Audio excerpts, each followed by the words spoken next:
আসসালামু আলাইকুম সবাইকে। কেমন আছেন সবাই? আশা করি সবাই অনেক ভালো আছেন। আলহামদুলিল্লাহ আমি অনেক ভালো আছি। তো আজকে আমি টমেটো সস বানানোর জন্য চলে আসলাম। এখানে আমি সস বানানোর জন্য ৪ কেজি পরিমাণ টমেটো নিয়ে নিছি।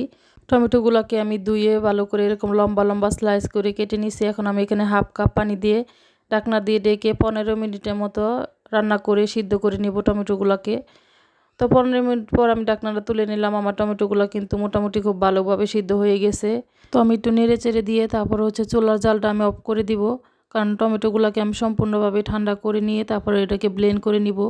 তো আমার টমেটোগুলো কিন্তু খুব ভালোভাবে ঠান্ডা হয়ে গেছে। এখন আমি এগুলো একটা ব্লেন্ডারে জারে নিয়ে নিব।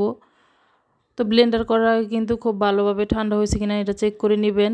কারণ ব্লেন্ডারের ভিতরে কিন্তু গরম জিনিস দিয়ে ব্লেন্ড করলে তখন ব্লেন্ডারটা নষ্ট হওয়ার সম্ভাবনা থাকে। তো আমার টমেটোগুলো খুব ভালোভাবে ঠান্ডা হয়ে গেছে। এখন আমি ব্লেন্ডারে দিয়ে এটাকে খুব ভালো করে ব্লেন্ড করে নিছি। আর এরকম একটা চিকন ছিদ্রযুক্ত জালি নিয়ে নেবেন। এরকম জালি দিয়ে টমেটোর এই পিউরিটা সেঁকে নেওয়ার চেষ্টা করবেন, তাহলে খুব ভালোভাবে সুন্দরভাবে ছাঁকা হবে। তো আমি খুব ভালোভাবে নেড়েচেড়ে টমেটোর পিউরিগুলো সেঁকে নিলাম। আর সেঁকে নেওয়ার পরে লাস্টে কিন্তু এরকম দানা দানা মানে টমেটোর যে বিচিগুলো আছে এগুলো বের হবে। তো এগুলো কিন্তু এখন আমি ফেলে দিব। তো আপনারা চাইলে কিন্তু আরও একবার সেঁকে নিতে পারেন, তবে আমি আর ছাঁকবো না, আমি একবারই সেঁকে নিছি। আমার টমেটোগুলো কিন্তু খুব সুন্দরভাবে ছাঁকা হয়ে গেছে। টমেটোর পিউরিটা আমি এখন একটা ফ্রাই প্যানে দিয়ে দিব। তো আমি চুলার উপর একটা ফ্রাই প্যান বসাই দিছি। আমি সম্পূর্ণ পিউরি এখন ফ্রাই প্যানে ঢেলে দিলাম। ঢেলে দিয়ে আমি এখানে 2 মিনিটের মতো একটু জাল করে নিব। 2 মিনিটের মতো জাল করে নিয়ে এখন আমি এখানে উপকরণগুলো দিয়ে দিব। তো প্রথমে আমি চিনি দিব, আর চিনির পরিমাণটা আমি 1 কাপের থেকে একটু বেশি দিব, কারণ আমার এখানে টমেটো আছে 4 কেজি পরিমাণ। তো আপনারা আপনাদের স্বাদ অনুযায়ী দিবেন। আমি 1 কাপের থেকে একটু বেশি চিনি দিয়ে দিলাম। তো তারপর দিব আমি এখানে মরিচের গুঁড়া। আমি এখানে রেগুলার যে রান্নার মরিচের গুঁড়া সেটাই ব্যবহার করলাম। আপনারা চাইলে এখানে কাশ্মীরি মরিচের গুঁড়াটাও ব্যবহার করতে পারেন। তারপর স্বাদ মতো আমি একটু লবণ দিয়ে দিলাম, আর হোয়াইট ভিনেগার মানে সাদা সিরকা এটা দিয়ে দিলাম 1 কাপের মতো। তো সবগুলো উপকরণ দিয়ে আমি খুব ভালো করে নেড়েচেড়ে এটাকে কিছুক্ষণ সময় জাল করে নিব। আর টমেটো সস রান্না করার সময় কিন্তু এটা নাড়াচাড়া বন্ধ করা যাবে না, তাহলে কিন্তু নিচ থেকে লেগে যাওয়ার সম্ভাবনা থাকে। তো আমি কিন্তু খুব ভালো করে একটু সময় নিয়ে নেড়েচেড়ে কিছুক্ষণ সময় জাল করে নিছি। আর আমার টমেটো সসটা কিন্তু আস্তে আস্তে ঘন হওয়া শুরু হয়ে গেছে। তো আমি বেশ কিছুক্ষণ সময় জাল করে নিয়ে এখন আমি এখানে 2 চামচের মতো কর্নফ্লাওয়ার একটু পানি দিয়ে গুলিয়ে রাখছিলাম, সেই কর্নফ্লাওয়ারটা এখন দিয়ে দিব। তো আমি সম্পূর্ণ কর্নফ্লাওয়ারটা দিয়ে এখন নেড়েচেড়ে আবারও কিছুক্ষণ জাল করে নিব। তো এরকম জাল করতে করতে একটা পর্যায়ে কিন্তু দেখবেন আপনার সসটা আরও অনেকখানি পরিমাণ ঘন হয়ে গেছে।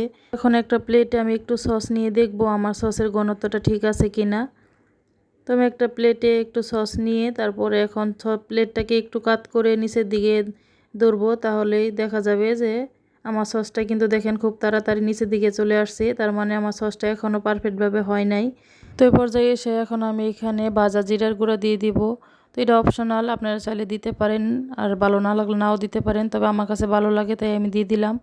তো জিরার গুঁড়োটা দিয়ে আমি আবারও কিছুক্ষণ নেড়ে চেড়ে আবার জাল করে নিব।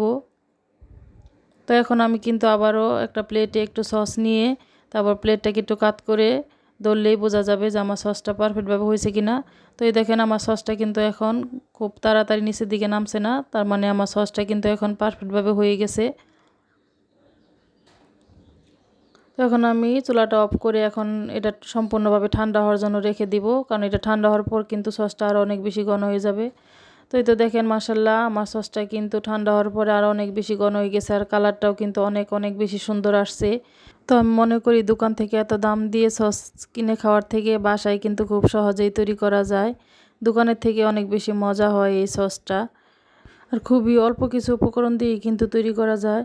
তো আমার সসগুলো কিন্তু আমি এখন এরকম একটা যে কাঁচের বয়াম আছে, এই কাঁচের বয়ামে তুলে নিব। আর কাঁচের বয়ামটাকে আমি খুব ভালো করে পরিষ্কার করে আর শুকিয়ে নিছি।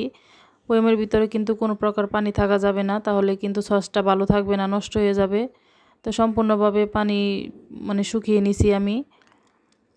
তো আপনার চাইলে কিন্তু বাসায় যে এর আগে সস খাওয়া ওরকম বোতলগুলোকেও পরিষ্কার করে শুকিয়ে ওগুলোর ভিতরেও রাখতে পারেন। তো আমার কাছে ওগুলো নাই, তাই আমি এরকম কাঁচের বয়ামে তুলে নিতেছি।